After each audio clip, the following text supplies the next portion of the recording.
السلام عليكم. وصفتي لهذا اليوم هي وصفة الدونات. طبعا وصفتي اليوم جاءت بطلب من مشتركة مميزة معي بالقناة، هي قناة حبيبة تي في. شكرا حبيبتي حبيبة على الفيديو المميز لدعم قناتي. طبعا رابط القناة مال حبيبة راح يكون يظهر بالفيديو. ارجو ان تزورون قناتها وتشتركون بالقناة معها، قناتها كل جميلة واكيد راح تعجبكم. وصفة الدوناتس اليوم وصفة مميزة، ممكن تكون تحضيرات العيد اللي هي اكيد بديتوا بالتحضير من هسه لها، واتمنى انه توصل هذه الوصفة الى 200 اعجاب. خلينا نشوف اللايكات وتسلمون. وهسه ندخل على الوصفة.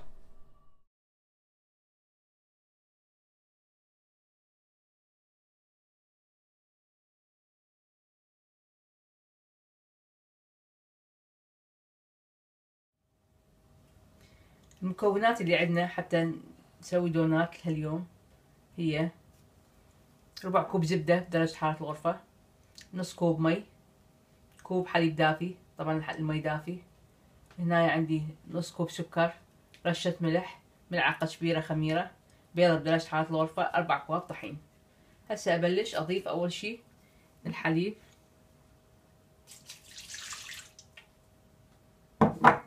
المي الدافي، السكر، الخميرة.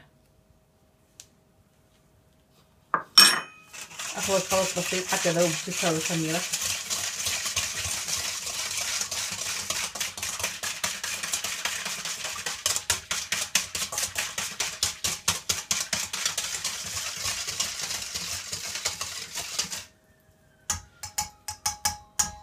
هسه أضيف البيضة اللي عندي،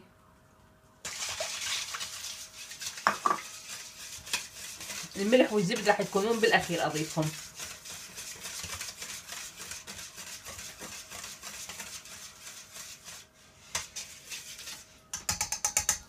هسه أضيف الحليب، الطحين العفو تدريجي،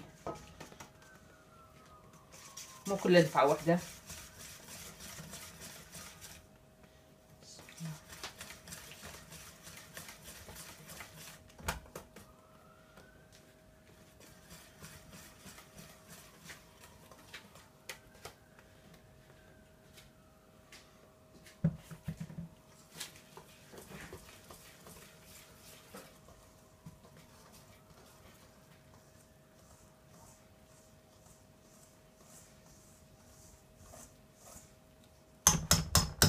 هسه بهاي المرحلة راح أبدي أضيف بيدي أعجن.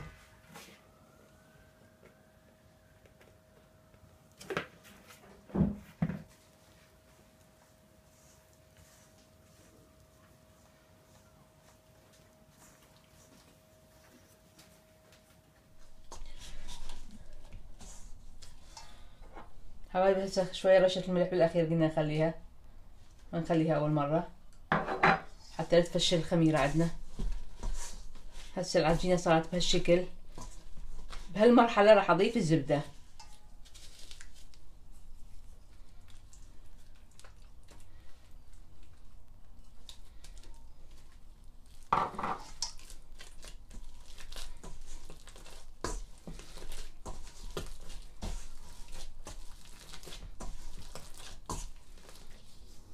حبايب هاي العجينة بعد أن كملت عجنتها بهالطريقة صارت.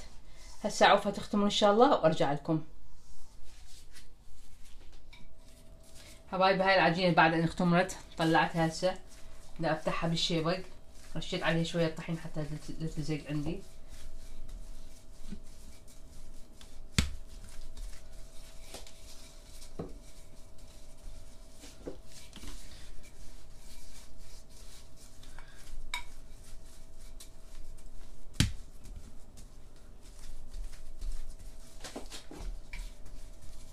خليها تقريبا تكون 1 سنتيمتر، شقد ما جاكم وش الطحين حتى لا تلزق العجينة عندكم.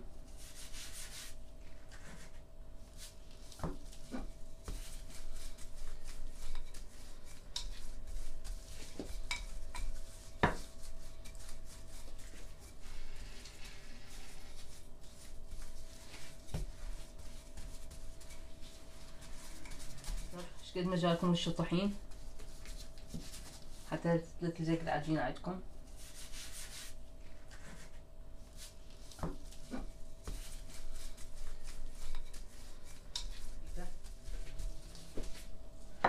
هسه راح ابدي اقطع بالقطاعة عندي.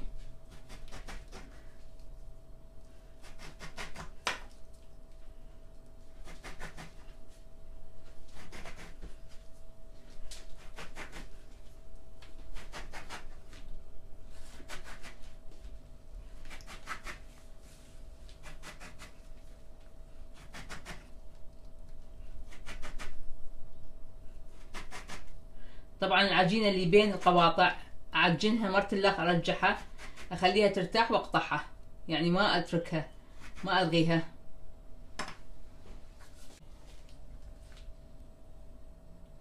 هسه الوسط راح اسويها بهذا القبق لان ما عندي قاطع دونات للاسف يعني.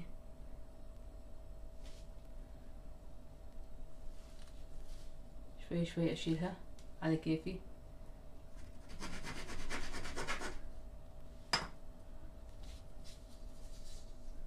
واخليها على ورقة زبدة مرشوشة بالطحين حتى لا تلزق. اكمل كل كمية وارجع لكم.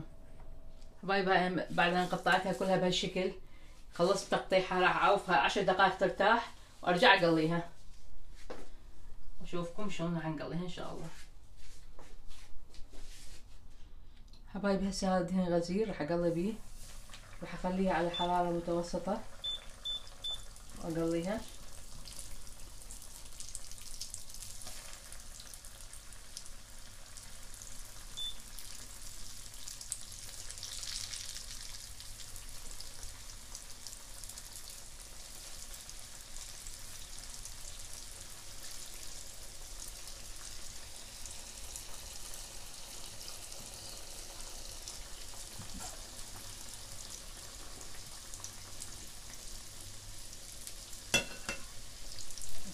اخليها تحصل على لون اشقر واقلبها.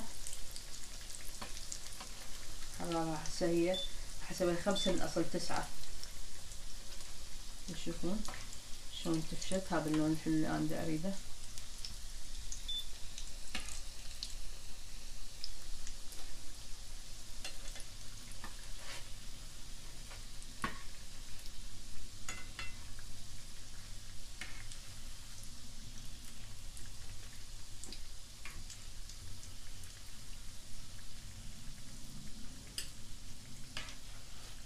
قليت كمية وارجع لكم ان شاء الله شوفكم طريقة تزيينها. حبايبي هاي الكمية اللي طلعت بعد ان قليتها، العجينة اللي شفتوا المقادير مالتها سوت لي هاي الكمية. هسه ذوبت شوكولاتة بالمايكرويف، راح ازين الوجه مالتها بالشوكولاتة، شوكولاتة غامقة طبعا.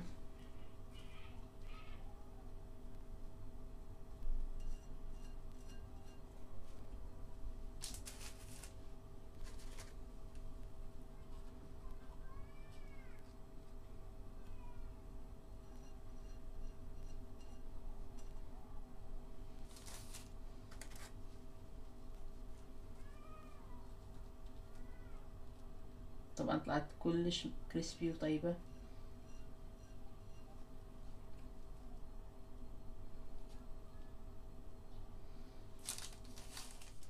حبايبي هاي بعد ان زينتها كملتها وقليتها وبردت، خليتها ورا ما بردت غطيتها بالشوكولاتة الغامقة وزينتها بخطوط شوكولاتة البيضاء. شوفوها طلعت كلش حلوة وشكلها كلش مرتب وهشة ومقرمشة. اتمنى ان تجربوها وتعرفوا لي رأيكم بخانة التعليقات. ولا تنسون حبايبي بنهاية الفيديو ان تسوون اشتراك بقناتي وان تسووا لي لايك للوصفة وتسوون شير ومشاركة الفيديو ويا احبابكم واصدقائكم. وان شاء الله اتمنى تعجبكم. التقيكم بوصفة جديدة ان شاء الله. مع السلامة.